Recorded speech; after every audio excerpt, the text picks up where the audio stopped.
Albert Einstein, one of the greatest minds in history, died in 1955. Just hours after his death, his brain was gone. This is the story of the bizarre afterlife journeys of Albert Einstein's brain. The mysterious case of the man accused of taking it, and of how it was finally tracked down. There it was. This is the brain that changed everything. In the afterlife, specialists would put Einstein's brain to the test. What did they discover? Is Einstein's brain truly unique? Two scientists set out to solve the great brain mystery and whether it can reveal secrets of genius. Does intelligence reside in 1¼ kilos of fatty tissue, or is it something mysterious, incorporeal, something we can never finally quantify or understand? I think it's a good probability that this is the last time you'll see Einstein's brain. Come on. I don't know, just somehow I feel as though we shouldn't be doing this, but... What will they find on their journey? Can Einstein's brain solve the riddle of Einstein's genius?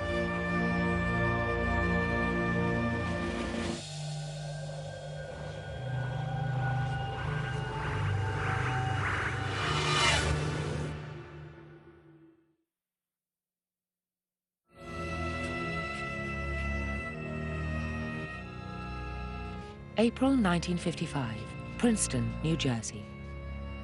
The neurons that made Albert Einstein one of the finest minds of the age will soon stop firing. Age 76, he scrawls his last notes.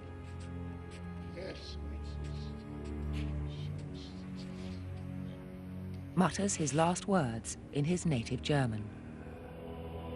Quietly, he dies.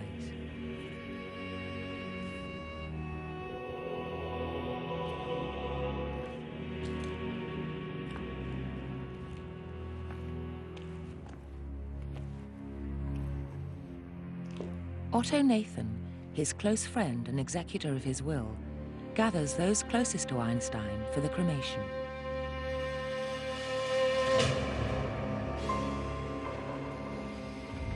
As they grieve, none of the family realize the body inside the coffin is not complete.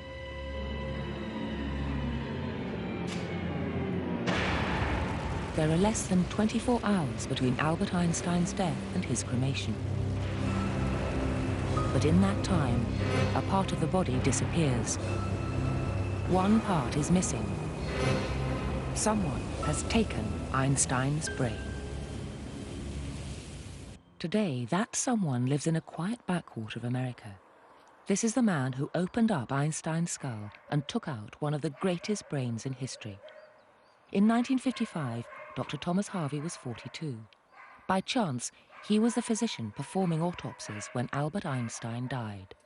I was the pathologist in the Princeton Hospital.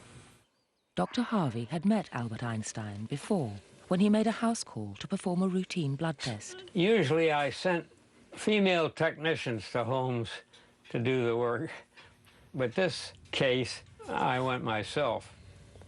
When I walked into his bedroom, he said, "I see you've changed your sex." The next time Dr. Harvey came face to face with Albert Einstein was in the autopsy room. The autopsy on Einstein was a standard procedure. I don't remember feeling any special feeling. The official file on Einstein's autopsy has disappeared, and it is still a mystery why it was conducted at all. The standard procedure is to open the body, which is lying on its back, by a Y incision from each shoulder to the middle and then down the middle line. From then on, you are examining individual organs one at a time.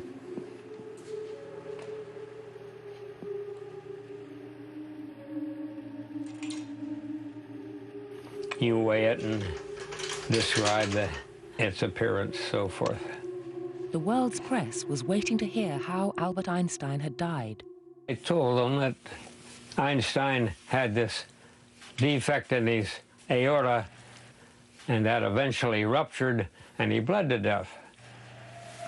But there was one thing Dr. Harvey did not reveal. To remove Einstein's brain, I split the scalp from one ear to the other and expose the brain. Then you take your knife and go down and cut the spinal cord as far down as you can, and that's how you remove it. It's standard procedure to remove, examine, and return a brain to the body. But Dr. Harvey had a different plan. He would not return this organ to its owner. Harvey confesses Einstein's son only read about the brain's removal in a newspaper the next day. He was very upset. But to avoid any publicity, he and Otto Nathan did not press for its return. Harvey got to keep the brain, but with it came notoriety. His pleas that he was preserving it for science did little to stem outrage. There was a lot of controversy at the time. There were some people who thought I was a little sacrilegious working on Einstein. Was Thomas Harvey saving mankind's greatest brain, or committing the grave-robbing crime of the century?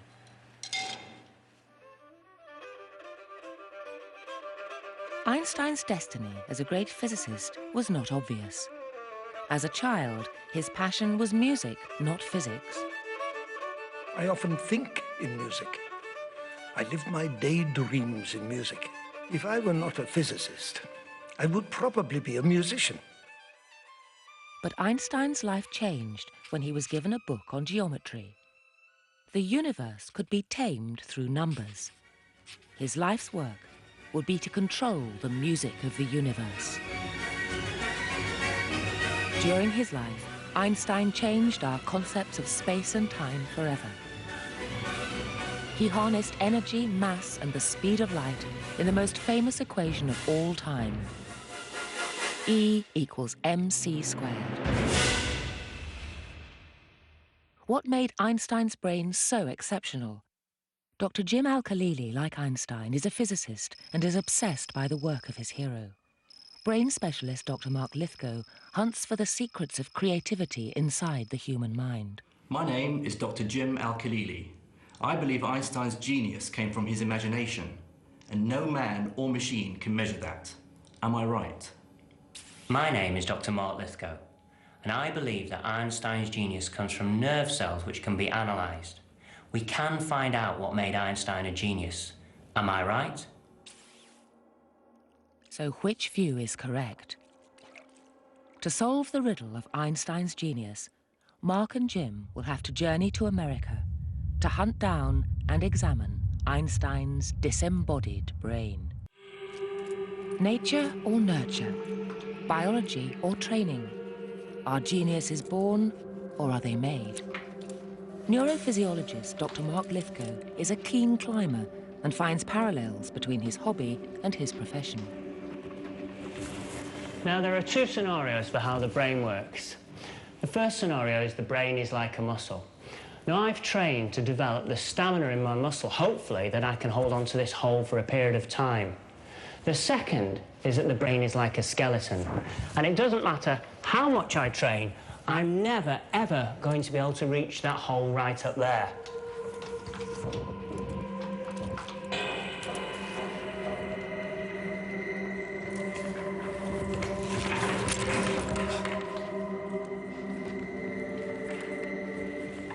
Now, in Einstein's day, they believed that the brain was like a skeleton. It had natural limits, but that view is changing today. Instead, it is now understood that more and more parts of the brain behave like a muscle. They can expand with use. Then, if all of our brains are like muscles, could it be that we all have the ability to become Einsteins? In the weeks after he removed Einstein's brain, Dr. Harvey was under pressure. Various scientists were jostling for access, but Dr. Harvey dug in. He and no one else would be curator of the greatest mind in science. I knew it was a very special brain. I took very good care of it. I injected the preservative through the arterial system, which isn't done routinely. I took a lot of photographs from all angles. Thomas Harvey would be the first and last person ever to hold Einstein's complete brain. Then I began to take it apart. In the 50s, the fashion in neuroscience was to put the brain under the microscope. Einstein's brain was carved up into 240 sections, each tagged, coated in celloidin, and preserved in alcohol. Harvey gave key samples to a few chosen eminent scientists. Was the very essence of genius locked in the grey matter? Should this, the holy grail of neurology, be revealed, Harvey's reputation would be redeemed. He would become the man whose quick thinking had saved the brain for all mankind. 50 years earlier, before it was removed, Einstein's brain was birthing a bombshell. Since the 1600s and the time of Sir Isaac Newton, the physics of the heavens had seemed solid and safe.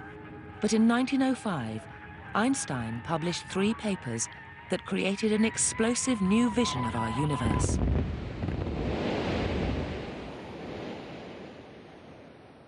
But Albert Einstein's theories fell on stony ground.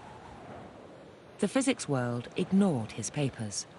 For Einstein, there was no fame, no acclaim, barely an acknowledgement. Months rolled by. Then in 1906, a flash of hope appeared on the horizon, a single letter. A single letter, yes, but from the most important physicist of the day, Max Planck. Planck had read Einstein's paper on relativity and realized its huge implications. The world would never be the same again.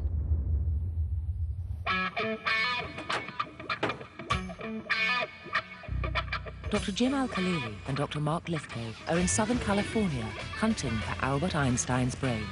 Let's do it.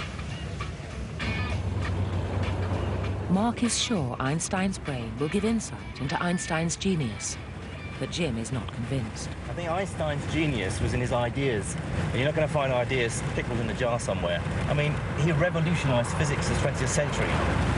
From his ideas of relativity came everything, the Big Bang, the expansion of the universe, black holes. Just a minute, hang on. But all that, the imagery, the creativity, the genius, the intellect, came from his mind, came from his brain, came from his conscious thoughts. But those don't exist anymore. His conscious thoughts don't exist anymore. But what created the conscious thoughts, whether it was certain areas of the brain, whether it was the synaptic connections, they were a product of the brain, and certainly parts of those are still around. I'm not expecting to find anything, but I'd like to be surprised. For physicist Jim Al-Khalili, an imagination so extraordinary it could produce a theory as wild and abstract as relativity cannot be explained away by mere biology. Albert Einstein worked as a patent clerk. The dull work gave him time to think. Einstein's boredom would change the world. Traveling home by tram, Einstein looked back at a clock tower. A childhood thought flashed in his mind. He imagined his tram racing away from the tower at the speed of light. How would the clock appear then? The speed of light is always the same. The clock would appear stopped, he quickly realized, since light could not catch up the tram. But his own watch on the tram would move normally. Einstein had a revelation. Time can run at different rates throughout the universe, depending how fast you move. Each person's concept of time was relative to where they were in the universe. Relativity was born.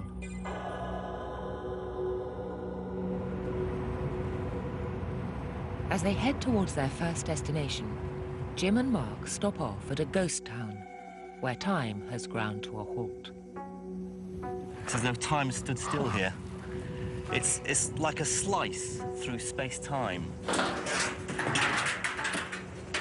Jim uses it to give Mark his first lesson in space-time. Einstein's theory that space and time are inseparable. Times delta T. Einstein's theory of relativity says that time and space get combined together into what's called four-dimensional space-time, in which all times coexist. This ghost town is like one slice in that space-time. Time flows at different rates for different people and different places in the universe. So it's different for me, it's different for you, it's different for the guy over there. Yep. So relativity means time varies across the universe. Gives me a little idea. Scientists like Mark find a parallel concept in the human brain. Our minds can actually alter how we perceive time. So you think that relativity is all about time, right? Well, I think this is where your world of physics meets my world of brain science. And I can honestly say... I don't know if the road is the best place for this, you know. Oh, just give me 2 secs. You're going to really enjoy this. Oh, trust me, I'm a neuroscientist. Mark, look out. Mark!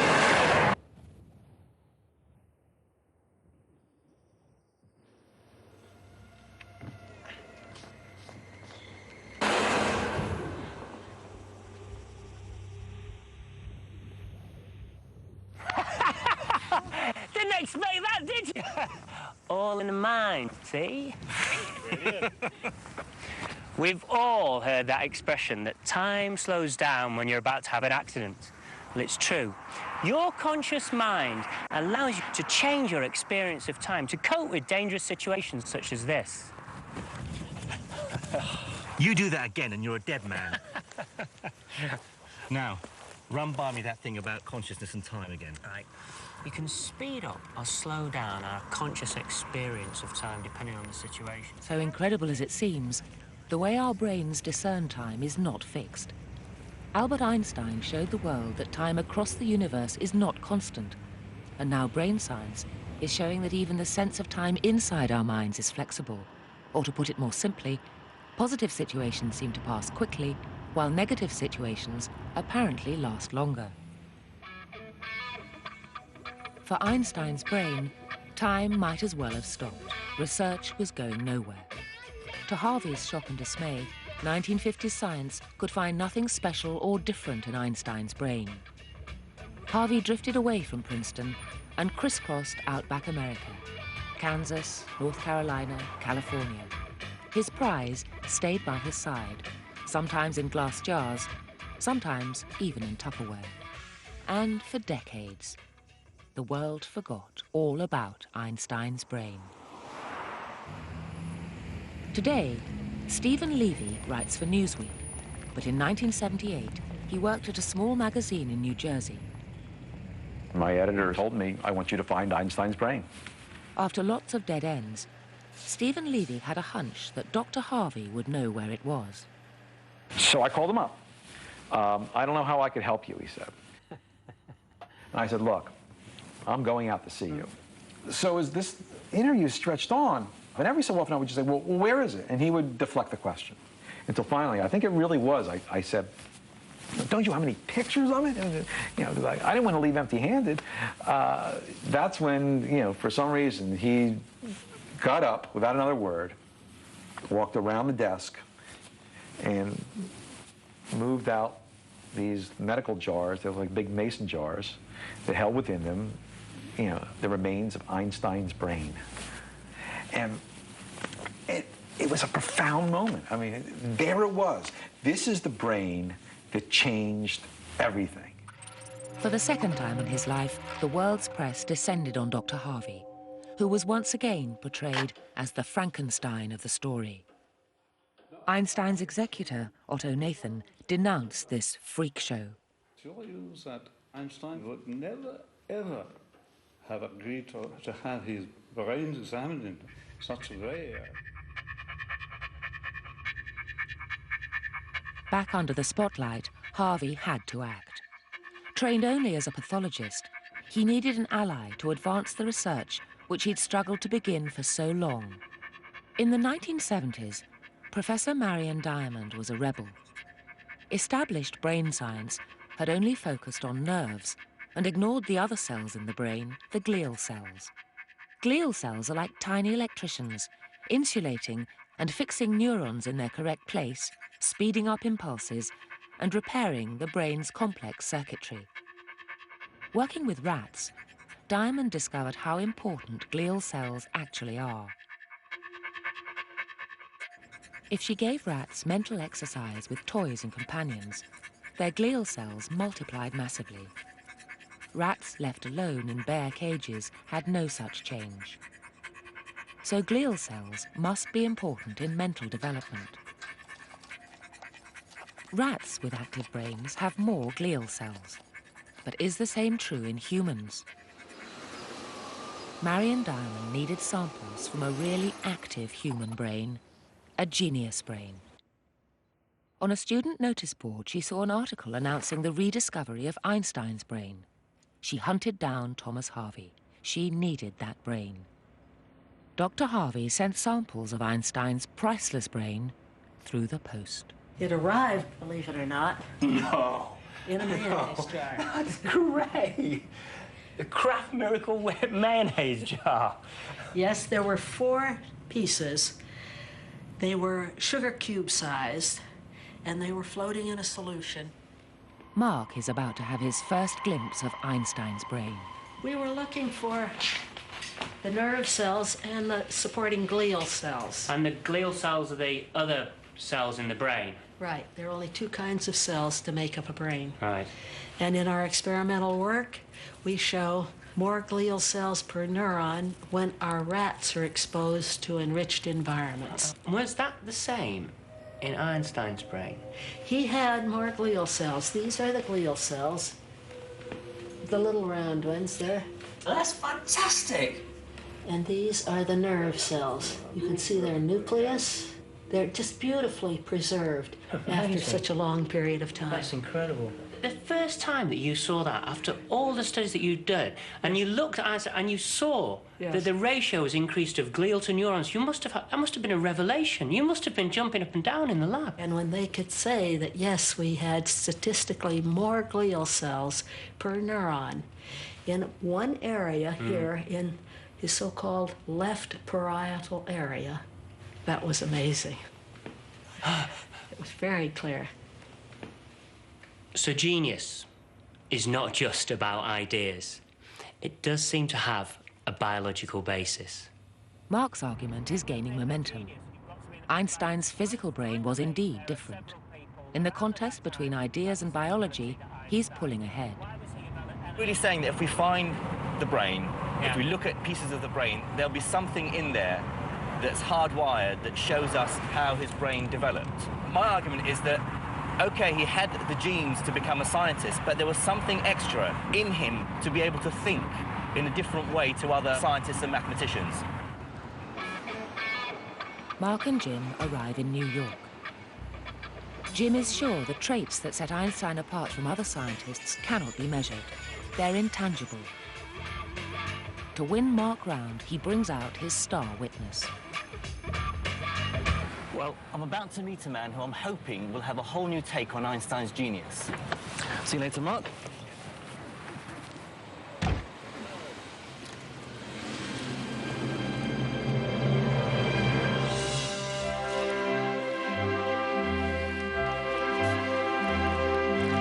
Professor Michio Kaku is a leading physicist at the City University of New York. His recent biography challenges conventional views on Einstein's genius.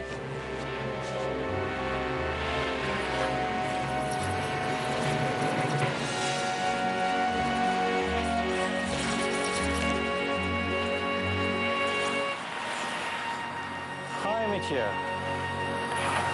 Nice to meet you. Hi. So I'm feeling this is a great success for me, that I'm able to turn corners. So the key to figure skating, believe it or not, is physics. Because I understand Newton's 3 laws of motion and appreciate their power, it's made me a much better skater. So what does Michio Kaku think is the secret to Einstein's genius? Einstein himself was asked, what is the secret of your genius? And he said, to ask questions that only children would ask. What does light look like if you could race alongside it? If it's 12 o'clock on the Earth, is it 12 o'clock on Mars or 12 o'clock on Venus? Einstein asked children's questions. And when he asked these children's questions and he spent decades trying to solve them, then he changed everything around him. It's not that I'm so smart. It's just that I stay with problems longer. And do you think Einstein's level of concentration was somehow unique? I think if you look at the annals of science, only Newton and Einstein had the ability to then concentrate enormous firepower on one problem. Both Newton and Einstein could work on a problem till they lost literally many pounds of their own body weight. They would refuse to eat. They would simply lock themselves up in a room, concentrate on physics problems, page after page. I think and think for months and years. 99 times the conclusion is false. The 100th time, I'm right. That there's probably an Einstein in all of us. If we had the opportunity, if we could concentrate that firepower, if we could have that childlike ability to challenge the dogma of the day, then perhaps we too could make stunning breakthroughs in science. Professor Kaku makes a strong case for genius residing in the personality and character of the individual. Jim's argument for imagination over neurology gains new ground. Imagination is more important than knowledge. Knowledge is limited. Imagination encircles the world. But Einstein was sufficiently interested in exploring a neurological basis for his intellect to allow scientists to analyze his brain as he worked on mathematical problems. The primitive science of the early 50s failed to find anything exceptional. Without brain data, biographers have looked for clues to Einstein's genius elsewhere. Einstein's concentration was legendary. Could Einstein's genius, far from being the product of a beautiful mind, derive, in fact, from neurological disorder? Physicist Jim Al-Khalili has made the case Einstein's genius resides in his extraordinary character. But for neurophysiologist Mark Lithgow, Einstein's obsessive feats of concentration point to a neurological explanation. He's come to Cambridge to meet autism expert Professor Simon Baron-Cohen. Some biographers of Einstein have focused on the fact that Einstein spoke late relative to typically developing children. He wasn't speaking clearly until he was 4 or 5 years old, which is years later than normal.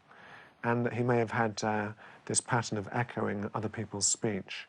And these signs are seen in autism, but they're not definitive diagnostic symptoms. Mike, would you like to do a maths test? Yes? OK. I'm going to give you some numbers. Michael Agassiz is in his 30s. He is profoundly autistic. He cannot speak and barely recognizes language. But his concentration, like Einstein's, is astounding. I've given him two numbers absolutely at random, with 6 digits, so they're in the hundreds of thousands, with a multiplication sign in between, and he is just multiplying the two of them together. And he's carrying all the numbers in his head.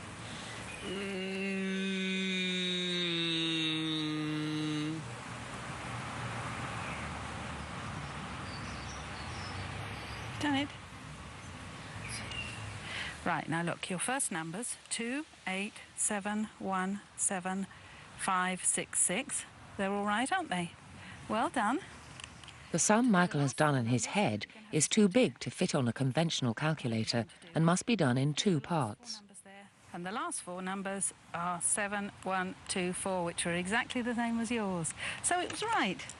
I have no idea how he does it. It's just an amazing talent that he has. I think it's possible that Einstein was autistic. It sounds as though he found it quite difficult to relate to people. He must have had great powers of concentration, a bit like as Michael does. But there's no test for autism. It will be impossible today to prove one way or another whether Einstein was autistic, even if the brain were in one piece. For Mark, putting Einstein's brain back together again is essential if he's to understand how it worked. Dr. Mark Lithgow, very pleased to meet you. Meeting Thomas Harvey for the first time, Mark has an idea which may allow him to turn back the clock 50 years and rebuild Einstein's brain. These photos, which Thomas Harvey took before cutting the brain into 240 pieces, are the last witness to its physical structure. Can state-of-the-art computer graphics turn these two-dimensional images into an accurate three-dimensional representation of what was lost? Using these photos, Mark asks computer experts to resurrect the brain as an accurate graphical model. With this model, Mark can drive home his point to Jim. Einstein's brain has major physical differences. The moment of truth. Mark downloads the computer model. Wow. That's the first time that brain's been whole in 50 years. 240 pieces, thousands of slices, and they put it back together. So what can you say about it? What can you see there that might be unusual? Let me show you, Jim. This is where the parietal cortices are. These are at both sides, slightly above their ears, towards the back. Mark has learned that Einstein's parietal lobes are different, as shown by Marion Diamond's work. We found in his left inferior parietal area, he had significantly more glial cells per neuron. Mark shows Jim something even more special about Einstein's parietal lobes. They're abnormally large. 15% wider in Einstein's brain. I guess that's going to come from two reasons. One, either it was born like that, you know, and those parietal cortices, which is the bit where it's wider, actually created that, or it could be the environment. You know, those are the areas for maths, mathematical reasoning, and visuospatial programming or processing. It could be because he was working out those areas, they actually grew larger. Because the brain overall wasn't any bigger than average size. No, not at all. It was around the control range, which, you know, as you say, that's maybe a little surprise to when you expect Einstein, big brain, but that wasn't the case, apart from the 15% wider at the parietal cortices. So Mark proves to Jim that Einstein's brain was radically different. But there are other, even more crucial alterations. This is Einstein's Sylvian fissure. The Sylvian fissure runs up and sort of above the ear. And the Sylvian fissure is the Grand Canyon of the brain. Normally, the Sylvian fissure splits in two and encircles a region around the area shown in red to make a distinct island. But as the computer model shows, in Einstein's case, the usually distinct division is far less apparent. It follows that dramatic physical differences in the shape of the brain might have equally dramatic neurological consequences. And in Einstein's brain, the multiple folds, ridges and grooves around that area sort of blend into one another. And it's been suggested that that might increase the connectivity between the various regions. One group of people show the bizarre effects of extra connectivity. They have an extraordinary condition called synesthesia. Imagine if your hearing and vision overlapped. So, Jay, and what does that sound like to you? It had a lot of goldenness about it, a lot of shininess and some steps. Mostly for me, it's when I hear sounds, I see things. It can be any sound at all. It can be a door slamming or a phone ringing or months, days of the week and so on. For example, my Wednesday has always been a lemony yellow with funny sort of angles in the middle of it. I mean, Wednesday just is lemon yellow, isn't it? Of course, of course. Now, James, what's yours like? It's very, very different. What I get is when I hear words or word sounds, I get a very sharp and immediate and involuntary splash of taste. You're getting these incredibly strong flavours just appearing in your mouth, sort of, that are overriding. Yeah, I mean, they're doing it now. I had there, when you said overriding, I had, it was a bit like a fruit pastel, a bit like a very old fruit pastel taste. So, James, what does Albert Einstein taste like to you? The Albert part tastes of yoghurt. Fairly thick yoghurt, but it is just yoghurt with no pieces in. Yeah. And Einstein is a peculiarity. It's like there's a wafer flavour in it. So it's yoghurt and wafers. Is it possible that an unusual overlap in maths and spatial thinking is the key to Albert Einstein's genius? Princeton, New Jersey, Einstein's last home. Jim meets brain biographer Carolyn Abraham. Here it is, Einstein's house. That one, black and white. That's it. Wow. So where's everyone? Where's all the tourists? There's not even a plaque, sort of in keeping with his wishes that he didn't want anybody to pay homage. Yeah, no, it's a very modest house. Carolyn's book uses new evidence to re-examine the half-century journeys of Einstein's brain. I think any time you're talking about a dead body in an autopsy suite, there's a Frankenstein element in the public mind, and I think that that has certainly followed Dr. Thomas Harvey around. He's the man who stole Einstein's brain. I think history has had that view. But what I found in my research was, in fact, a very different story. So he came to the hospital and he died in the hospital. Princeton Hospital. For the first time in almost 50 years, Mark takes Dr. Harvey back to the very scene where he excised Albert Einstein's brain.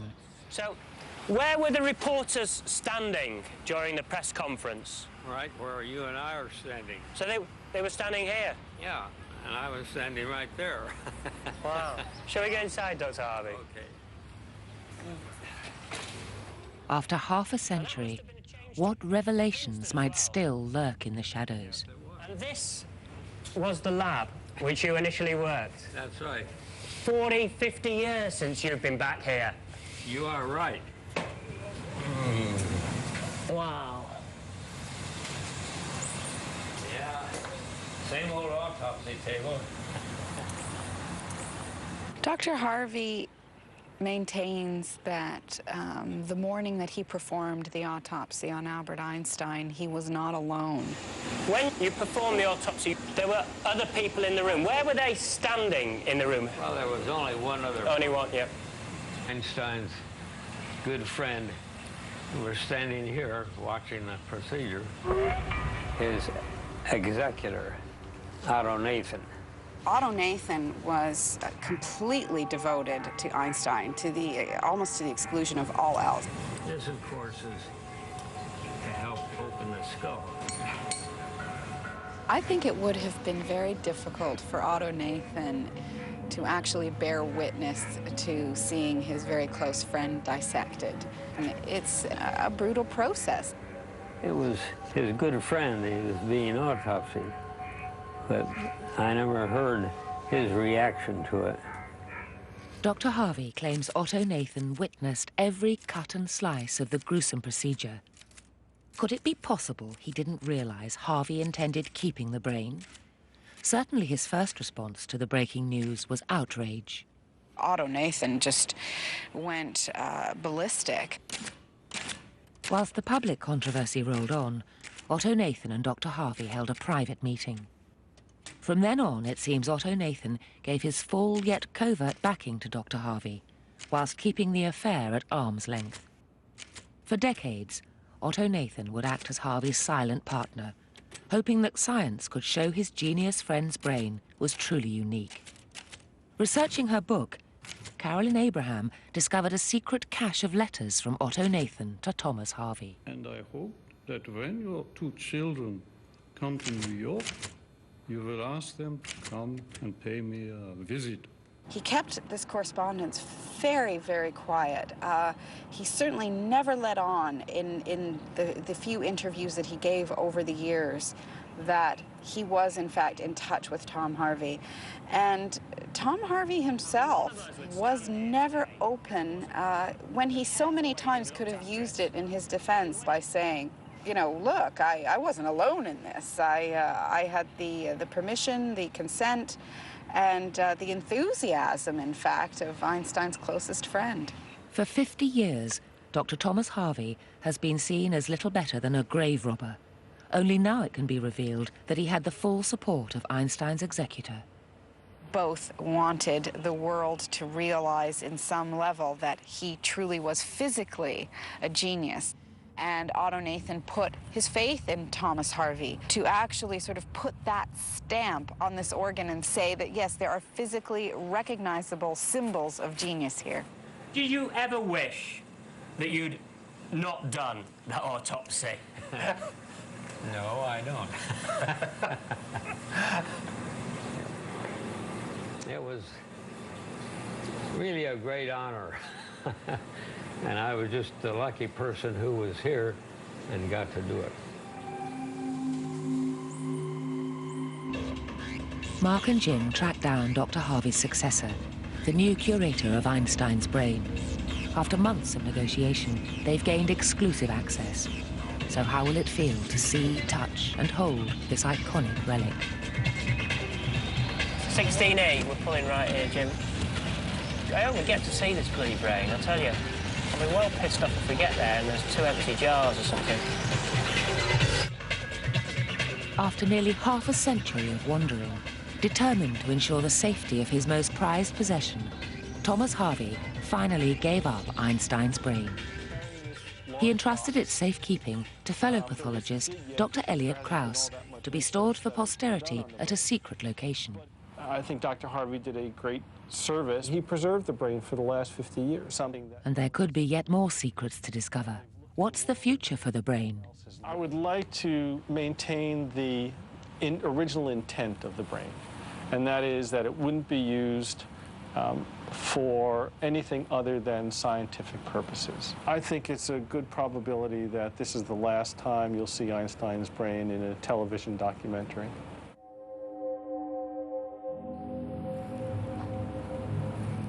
After all this time,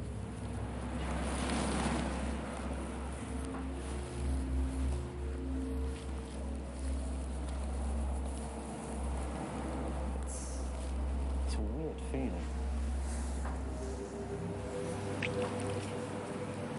It's strange being so close to the grey matter that came up with relativity theory. The numbers, every piece is labelled, every piece is numbered. Do you know how few people have had this opportunity to do this? I just can't believe how... I'm just really moved by this. If this guy, as we believe, is a genius, somewhere in there is locked in what represents genius. So Einstein's brain has given up some of its secrets to Mark and Jim. In the battle of biology versus ideas, Jim and Mark have each scored points. Seemingly, Einstein was born with overlaps in his brain. These overlaps may have meant maths and spatial thinking were more intuitive to him. Thinking like a child let him see the world in a unique way. And his unique, perhaps autistic, level of concentration forced his brain to expand like a muscle. Extra glial cells were needed to cope with the extra demand, possibly helping make the maths area in the brain more than 15% wider than normal. All these effects united to give Einstein a mind unlike any other, perhaps the greatest mind in history. In the future, could we preserve a genius like Einstein in something better than a jar? Imagine a brave new world where a genius brain could be copied onto silicon using microscopic robots called nanobots. This is the vision of futurologist Ray Kurzweil. I think by the 2020s, late 2020s, we will have completely reverse engineered the brain and understand how all the different regions work.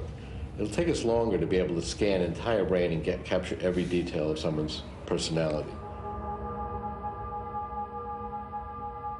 The blood vessels in the brain go everywhere, and so if we send billions of nanobots through the capillaries of the brain, they could scan everything in the brain of a specific person at very high resolution. Then you could create a machine, a non-biological entity that would simulate a specific person's brain, and that simulation will act just like that person. And if you then talk to that simulation, you'd be convinced that it was that person. I'm a little worried about whether I'm talking to the real Ray or he's at home having a cup of tea. Well, I worry about that too. Once we understand the basic principles of operation of how the brain works, we can take a brain-like system and expose it to a complicated problem, and the system can learn on its own. It can actually do it thousands, maybe eventually millions of times faster than a real human brain, and actually develop skills that are far greater than a human being is able to. So a future Einstein could be put on a computer, literally, a ghost in the machine. Do you believe that, you know, just by looking at that, genius is, or is genius something else for you? It's a key moment. Has Mark won Jim round? Day by day, I've been changing my views. I started off feeling that Einstein's ideas had gone forever. What he thought of, what he was capable of imagining was something of the past. I'm not so sure now. I feel somehow there are still, maybe, possibly, some secrets locked inside this jar. This simple glass jar holds the actual slices of Einstein's grey matter that Dr. Harvey sealed for perpetuity half a century ago. Shall we have a look inside? Yeah, let's have a look. Go on. I don't know, just somehow I feel as though we shouldn't be doing this, but...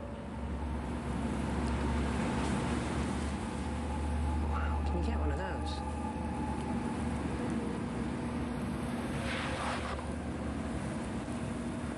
You know, Dr. Thomas Harvey kept this all those years, despite knowing probably how much they were worth. Yeah, it reminds me of those small little creatures from hundreds of thousands of years ago that were embedded in the amber.